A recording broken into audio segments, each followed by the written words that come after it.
Good evening, everyone. This is Diggs. It is a nice and quiet evening. Hope all of you all are having a wonderful start to your weekend.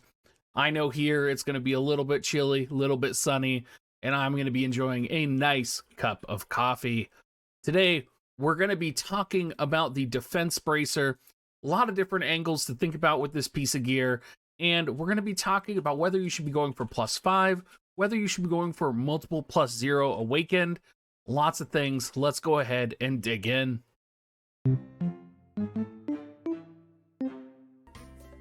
So for those that aren't informed, or those who are maybe looking for this video to find out where to get the Defense Bracer, it is dropped from the most recent Golem raid that did come out in Global, and you're probably going to be seeing it throughout existence. It's going to be making appearances just like the rest of the raid gear.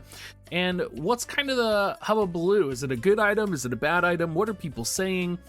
And honestly, it's kind of in the middle. I think personally for me, I'm going to go for 1 +5 and a few +0s. I'm actually a little bit surprised that there's not as much excitement for this item as there, I feel like maybe should be. The fact that it gives disable resistance 25% at 5-star, that's not even +5, right?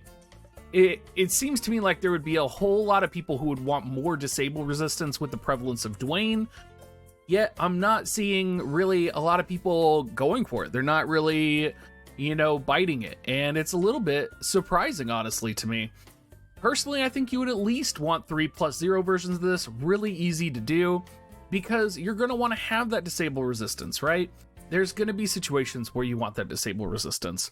In terms of all the different modes that this has as well, we do have Vital, Aim, and Shield. The aim is pretty good at 15 accuracy. The shield is also pretty good at 16 defense and 6 spirit. It's really going to depend which version you get depending on what type of units you have and what comps you run. Personally, I tend to run more defense-oriented compositions. I know a lot of people out there are passionate about accuracy though, so maybe you're going to be running more accuracy. Let's talk about the +5 part of this gear though, because I think this is also a little bit relevant in terms of what piece of gear you're going to be choosing, and that's going to be the missile resistance 25% at +5, and it does last for 3 turns on self. Now, this is going to be very similar to Garvel's ability, right? Where Garvel has a support passive that does last 5 turns, and then it sort of fades away. If Arena or Guild Battle has been anything to kind of talk about for the last few days, I definitely think that in situations like the Guild Battle that we're facing right now, Defense Bracer in a shield form with this missile resistance 25% can be invaluable in terms of what it brings to your team, right? I think being able to, for the most part, people are engaging with the missile units within turns 1 or 2. So even if they are buffing or your units are not running forward, they're still going to get some benefit from either a barrage attack attacking your units or some type of ranged unit sniping you.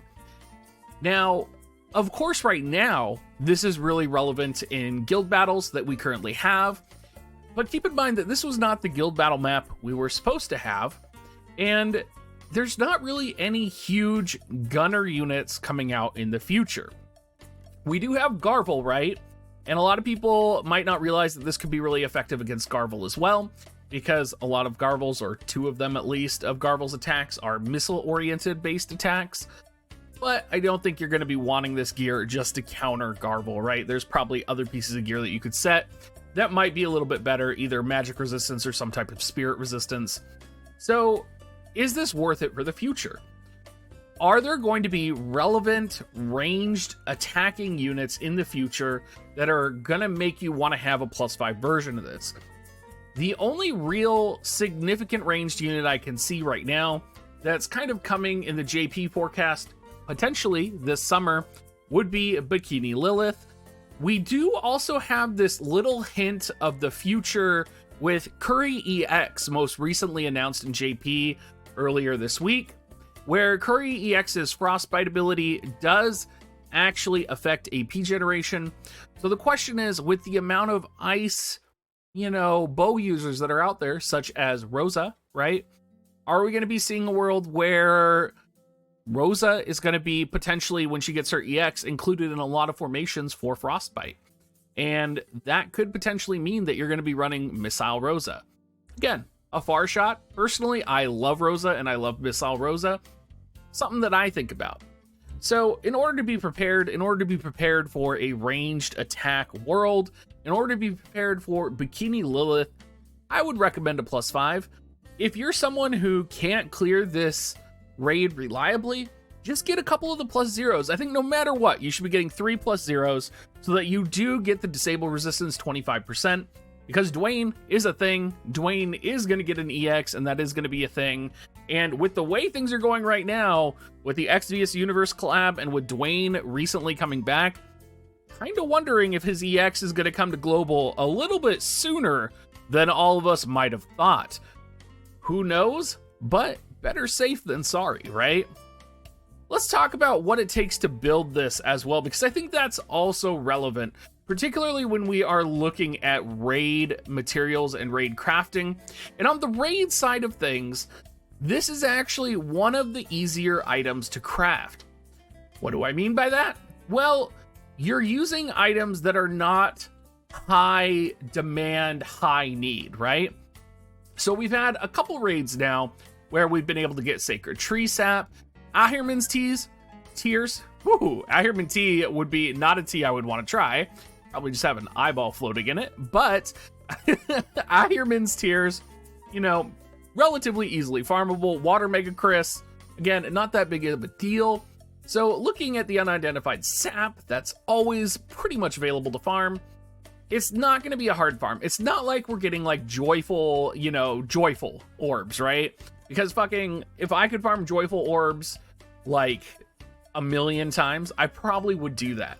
Like we very rarely, if ever, get a multi with those joyful orbs or a way to acquire those. So again, not the craziest materials that you're going to need for this. We'll go for a +5. Definitely check out the 1 or 2 +2 versions as well. So you can have a total of 3 for the disable resistance for Dwayne. Other than that, I would say don't stress about this too much. For those of you that are looking at running the Alexandrite ring though, if you haven't seen my like schedule farm video, it's gonna be painful. You're gonna have to do about, anywhere between 200 raids per day in order to catch up with an Alexandrite ring +5. So compared to that, this is really like chopped liver. It's really nothing. And I really don't think you should be stressing too much about getting it or getting multiple versions. All right, everybody, if you do want to support me, make sure you use my affiliate link, dig.gs/coins. You can also go to dig.gs/offer as well. And as always, have a great rest of your day. I know I will be.